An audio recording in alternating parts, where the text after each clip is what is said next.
गुलबर्ग वाली पट्टी पे 21 बैंक्वेट है, वो सबको नोटिस इशू हुआ है।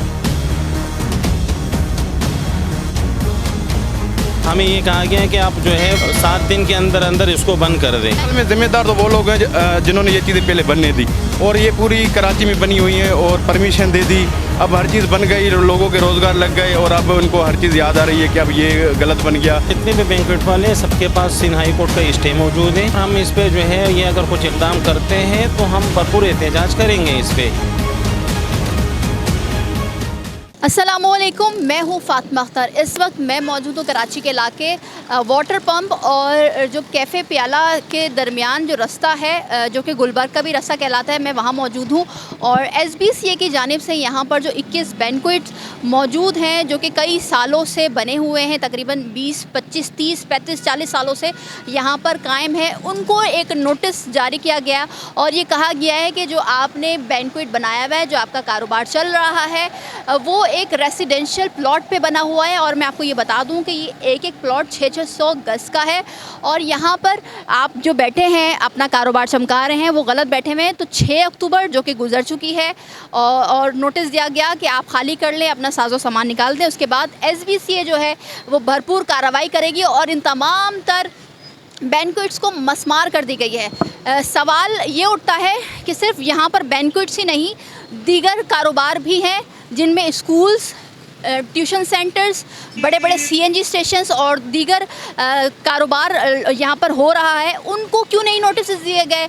सिर्फ यही बैंक्वेट्स, इसमें ही सिर्फ ये रेसिडेंशियल प्लॉट थे, यही सिर्फ रेसिडेंशियल प्लॉट थे बैंक्वेट्स के, बाकी नहीं है? क्या माजरा है? क्यों ऐसा हो रहा है? क्यों दोहरा मयार अख्तियार किया जा रहा है SBCA की जानिब से? और सवाल जो कि हम हमेशा से करते आए हैं कि जब ये बन जाता है उसके बाद 10, 20, 25, 30 साल हो जाते हैं, उसके बाद होश आता है। जिस तरह से हम देखते आ रहे हैं कि गुज़िश्ता सालों से जो है ऑपरेशन आगाज़ हो गया, मगर सिर्फ इन्हीं का नुकसान हो रहा है, गरीबों का नुकसान हो रहा है। SBCA, KDA या दीगर इदारे जो लोग परमिशन देते हैं इन तमाम तर चीज़ों के, उनके खिलाफ कार्रवाई क्यों नहीं है? तो मेरे साथ चलिए।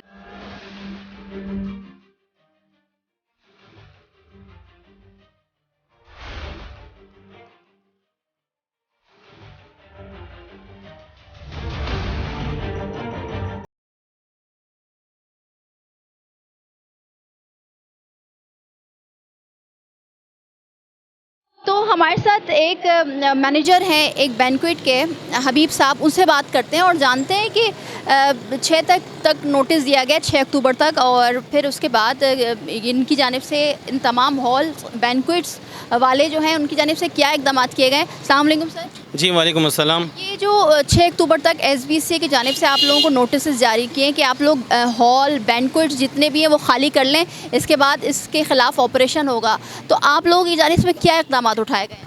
हमारी तरफ से पहले तो ये है कि 29 तारीख़ को जो है वो इस पट्टी में गुलबर्ग वाली पट्टी पे 21 बैंक्वेट है टोटल, वो सबको नोटिस इशू हुआ है और हमें ये कहा गया है कि आप जो है वो 7 दिन के अंदर अंदर इसको बंद कर दें। अब वो किस तरीके से बंद कर दें? यहाँ पे खाली शादी हाल नहीं है, अगर आप देखें तो सामने स्कूल है, बराबर में कोचिंग है, अस्पताल है, दुकानें हैं, यानी पूरी पट्टी में कोई आपको एक घर नज़र नहीं आएगा कि वो रिहायशी, उस पे लोग जो है वो रिहाइश पजीर हो। CNG पंप भी है यहाँ पे। तो अगर अल्लाह न करे ये शादी हाल ख़त्म होते हैं तो जो सफ़ेद पोश लोग हैं वो कहाँ जाएंगे? वो तो 5 लाख रुपए, 6 लाख रुपए अफोर्ड तो नहीं कर सकते। यहाँ पे तो हम 50,000, 30,000, 40,000 रुपये की बुकिंग करते हैं, लोगों की खिदमत करते हैं। फिर इसमें जो है हज़ारों लोगों की जो है वो कारोबार वाबस्ता है। यहाँ पे वेटर है, मूवी वाले हैं, फिर इस तरीके से साउंड सिस्टम वाले, केटरिंग वाले, पूल वाले, सारों का जो है वो कारोबार इसी से जो है वो वाबस्ता है। अच्छा, मैं आपको सुना रही हूँ सारी इनकी ज़बानी कि ये कब से बना हुआ है।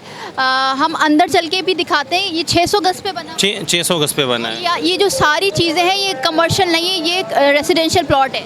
रेजिडेंशियल है, लेकिन इसमें जो है स्कूल भी बने, हॉस्पिटल्स भी हैं, ट्यूशन, दुकानें भी हैं, लेकिन इसकी जो है जो जो जेड फॉर्म वगैरह जो भी चीज़ें हैं कमर्शियल चालान ये सब लोगों ने जो मालकाना और सीएनजी स्टेशंस भी हम देख रहे हैं। इस सीएनजी तो इससे ज़्यादा ख़तरनाक है, यहाँ आग भी लग सकती हैं। हम अंदर चलते हैं और आपको दिखाते हैं कि एक जो गरीब बंदा है, एक गरीब घराने में जब शादी होती है तो वो इस बैंक्वेट को जो कि 600 गज पे बना हुआ है और तकरीबन बुकिंग भी कम पैसों में की जाती है और जाहिर सी बात है जो लोग अफोर्ड नहीं कर सकते बड़े बड़े होटल्स और बड़े बड़े एरिया में जो बैंक्वेट्स बने होते हैं क्योंकि उनकी जो प्राइस होती है लाखों में होती है। सर एक मैं आपसे ये जानना चाहती हूँ कि एक शादी होती है, वलीमा होता है या जो भी तकरीब होती है तो उसके क्या रेट हैं इस इलाके में, क्योंकि 21 बैंक्वेट हैं। बैंक्वेट का मैक्सिमम रेट जो है वो 35,000 है यहाँ पे मिनिमम, और मैक्सिमम जो है वो 80,000 लाख रुपए तक है सीज़न में। अब ये है कि सितंबर में हमारे पास टोटल 5 काम थे, अब नुकसान में हुआ क्योंकि यहाँ पे हम कमर्शियल जो कि इलेक्ट्रिक की बिजली है वो कमर्शियल के हिसाब से जो है बिल आता है। इसी तरीके से पानी का लाइन नहीं है वाटर बोर्ड की तरफ से, लेकिन हम जो है वो पानी का बिल दे रहे कमर्शियल के हिसाब। कमर्शियल देखिए प्लॉट, देखिए मैं आपको ये इनकी ज़बानी इसलिए सुना रही हूँ कि ये रेसिडेंशियल प्लॉट्स हैं जिन पर ये तमाम कारोबार हो रहे हैं। सिर्फ हम इसी हॉल्स की बात नहीं कर रहे हैं, बैंक्वेट्स की बात नहीं कर रहे हैं, सीएनजी स्टेशंस पर यहाँ पर तकरीबन 3-4 हैं, स्कूल्स हैं और यहाँ पर कोचिंग सेंटर्स हैं, दूसरे कारोबार भी चल रहे हैं। मगर ये 21 बैंक्वेट्स वाटर पम्प से लेकर जब आप गुलबर्ग की तरफ जाते हैं कैफ़े प्याला तक 21 बैंक्वेट्स हैं, इनको ही नोटिस दिया गया है। जो दीगर काम हो रहे हैं उसके ख़िलाफ़ कब कार्रवाई होगी? तो आपने मुझे बताया कि ये तो 21 हैं, मगर अब आप लोगों का इक़दाम क्या है आगे जाकर? क्या सिंध हाई कोर्ट से आप लोग ने पटिशन दायर की, कोई स्टे लिया, ये क्या कह रहे हैं? जितने भी बैंक्वेट वाले हैं सबके पास सिंध हाई कोर्ट का स्टे मौजूद है। 2018 में ये हाँ पहले का है। बाकी जो है जो उनने नोटिस भेजा है तो हमने लॉयर के ज़रिए जो है वो उसका लीगल नोटिस उन्होंने भेजा था, उसका जवाब दे दिया SBCA को। अब वो 1-2 दिन में वाज़े हो जाएगा। अच्छा सर मुझे ये बता दीजिए ये हॉल्स मैं क्योंकि यहाँ पर सेंट्रल में ही मेरी रिहाइश है तो मैंने देखा है कि ये काफ़ी पुराने बने हुए, मगर आप मुझे बता दीजिए कब बने थे और ये कितने साल पुराने? इसमें कुछ बैंक्वेट ऐसे हैं कि वो 40 साल पुराने हैं, कुछ बैंक्वेट 10 साल पुराने हैं, कुछ 20 साल पुराने, मुख्तलिफ हैं। और फिर ये एक दिन में बना नहीं, ये 6-7 महीने में एक बैंक्वेट में बनाने में 6 से 7 महीने लगते हैं। तो उस टाइम पे ये सो रहे थे जब स्कूल बन रहे थे, CNG पंप बन रहे थे, शादी हाल बन रहे थे, तो उस टाइम पे SBCA वाले क्या कर रहे थे? मैं आपसे आखिर में बस ये पूछना चाहूँगी जो आपकी बुकिंग्स हैं, जाहिर सी बात है शादियों का सीज़न है, रबीउल अव्वल का महीना है, शादी होती है और आप लोगों की बुकिंग्स भी होंगी, तो ये बुकिंग्स आप लोगों ने कैंसिल की है या अभी ये बुकिंग्स ले? अभी तो बुकिंग चल रहे और हम इस पे जो है ये अगर कुछ इक़दाम करते हैं तो हम भरपूर एहतजाज करेंगे इस पे। ये हज़ारों लोगों के प्रोग्राम अब मेरे पास जो है पूरा अक्टूबर तकरीबन पे के नवंबर में बुकिंग है, दिसंबर में है, जनवरी फरवरी तक बुकिंग लोगों ने करी है। तो ये गरीब लोग कहाँ जाएंगे? जिसकी बेटी की शादी है वो कहाँ जाएंगे? तो जिस तरह से हम आपको बता रहे हैं कि ये 21 बैंक्वेट है जिनको SBCA की जानिब से नोटिस दिया गया है और 6 अक्टूबर जो कि गुज़र चुकी है और आज 8 अक्टूबर है, कोई कार्रवाई अमल में नहीं लाई गई। आपने एक मैनेजर जिनकी हमने शुरू में आपको बात सुनवाई, उनसे बात की, हमने गुफ्तगू की, उनका यही कहना था कि हमने सिंध हाई कोर्ट में दरख्वास्त दायर कर दी है।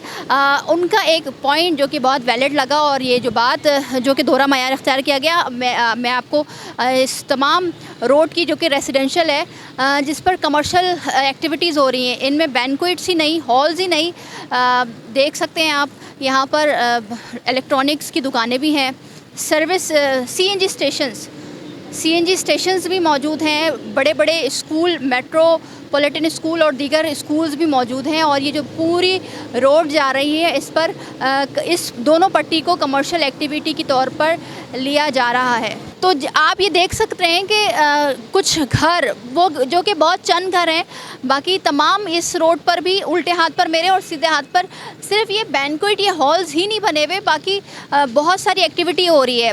SBCA की जानिब से सिर्फ इन बैंक्वेट्स, इन हॉल्स को नोटिस दिए गए, मगर जो दीगर कारोबार यहाँ पर हो रहे हैं क्योंकि ये दोनों पट्टी रेसिडेंशियल पट्टी है, उनको क्यों नहीं नोटिस दिया गया है? अगर कार्रवाई हो रही है कि ये गैर कानूनी तौर पर बैठे हुए तो फिर इन लोगों के ख़िलाफ़ भी जो कि CNG स्टेशंस हैं, स्कूल्स हैं और जो दीगर यहाँ पर कारोबार हो रहा है उनके ख़िलाफ़ भी कार्रवाई की जाए। सवाल यही उठता है कि जब ये जो बड़े बड़े इमारतें एसटी प्लॉट पर, ग्राउंड्स पर, पार्क पर बना लिए जाते हैं। ये रेसिडेंशियल प्लॉट पर कमर्शियल एक्टिविटीज़ हो रही होती है।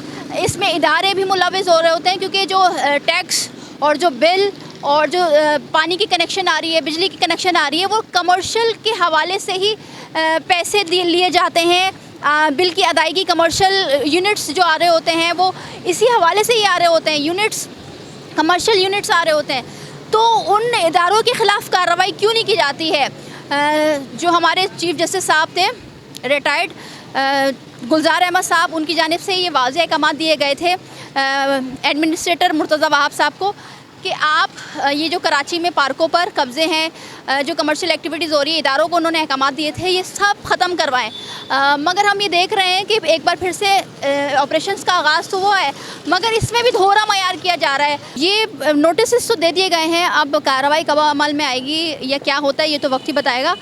मगर मैं आपको एक बात बताऊं कि ये जो एक बैंक्वेट है या एक हॉल है, इसमें कई अफराद जो होते हैं वो अपनी रोज़ी रोटी जो है इनके ज़रिए से चल रही होती है। एक सुपरवाइज़र हमें मिले इस बैंक्वेट के, उनसे पूछते हैं। अस्सलाम वालेकुम सर। वालेकुम सलाम।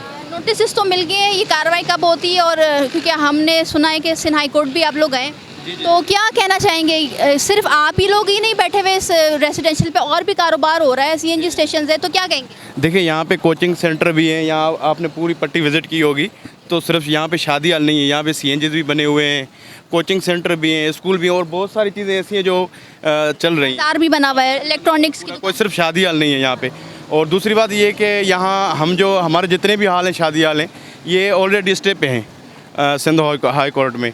और यहाँ पे अगर एक हाल की हम अगर बात करें तो यहाँ पे तकरीबन एक हाल में 30 से 40 अफराद 30 से 40 अफराद एक हॉल में काम करते हैं। और उसके अलावा जैसे पार्टीज़ आती है, कैमरा मैन हो गए, पकवान सेंटर हो गया, मूवी वाले हो गए, फ्लावर वाले हो गए, ट्रांसपोर्ट हो गए, तो बहुत सारा हम सब लोग जितने भी हमारा स्टाफ है ये सारे इस वक्त परेशान हैं, क्योंकि एक न्यूज़ चली है, क्योंकि परेशानी तो ज़ाहिर बात बनती है, तो बज़ला करे बेरोजगार हो जाएंगे, बेरोजगारी पहले ही आपको हालात पता है कि पाकिस्तान के हालात कैसे हैं, बेरोज़गारी बढ़ गई है, तो अगर ये होगा तो हम लोग कहाँ जाएंगे सारे।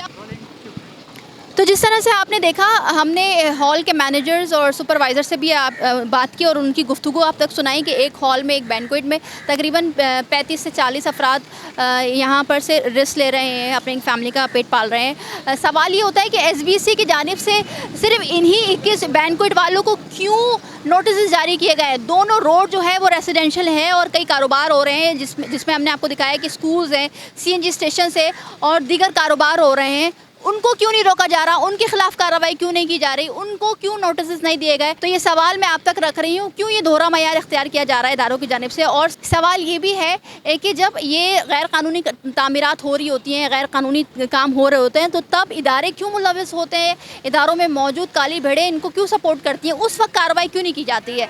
आपको अगर आज का हमारा शो पसंद आया तो लाइक करें, कमेंट करें, हमारे चैनल को सब्सक्राइब करें। मुझे फातिमा अख्तर को इजाज़त दीजिए। अल्लाह हाफ़िज़।